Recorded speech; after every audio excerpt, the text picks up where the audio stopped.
దర్శకుడు రాజమౌళి దర్శకత్వం వహించిన బాహుబలి 2 సినిమా విడుదలైనప్పుడు ఆ సినిమాపై సామాన్యుల నుండి సెలబ్రిటీల వరకు అందరూ ప్రశంసల వర్షం కురిపించారు. ఆ సినిమా తరువాత చాలా సినిమాలు విడుదలయ్యాయి, కానీ అన్ని వర్గాల ప్రేక్షకులను అలరించిన సినిమాలు పెద్దగా రాలేదు.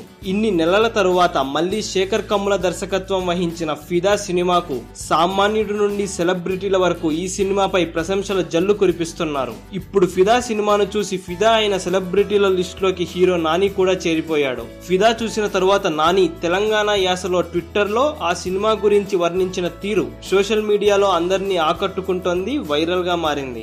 ఇప్పుడే ఫిదాను చూసిన మస్తుగుంది, సాయి పల్లవి మీరు మ్యాజిక్ చేశారు, వరుణ్ తేజ్ ఈ సినిమాలో పర్ఫెక్ట్ గా నటించాడు, శేఖర్ కమ్ముల తీసిన సినిమాల్లో నాకు ఇష్టమైన సినిమా ఇది అని ట్వీట్ చేసి మస్తు ఖుషి అయ్యిండు నాని. శేఖర్ కమ్ముల ఈ సినిమా విడుదలకు ముందు ఒక మాట చెప్పాడు, ఈ సినిమా చూసిన తరువాత చూసిన వాళ్లకు ఆ జ్ఞాపకాలు చాలా రోజులు వెంటాడుతాయి, సినిమాను మళ్లీ మళ్లీ చూడాలని అనిపిస్తుంది అని చెప్పాడు. శేఖర్ కమ్ముల చెప్పిన మాటలు 100కు 100% నిజమని రుజువు చేస్తూ ఈ మధ్య కాలంలో ఏ సినిమాను చూడనన్ని సార్లు చాలా మంది సినీ అభిమానులు మళ్లీ మళ్లీ థియేటర్ కు వెళ్లి మరీ సినిమాను చూస్తున్నారంటే అతిశయోక్తి కాదు. శేఖర్ కమ్ముల ఇలాంటి మంచి సినిమాలు మరిన్ని తీయాలని తెలుగు ప్రేక్షకులు, తెలుగు సినీ ప్రేమికులు ముక్త కంఠంతో చెబుతున్న మాట.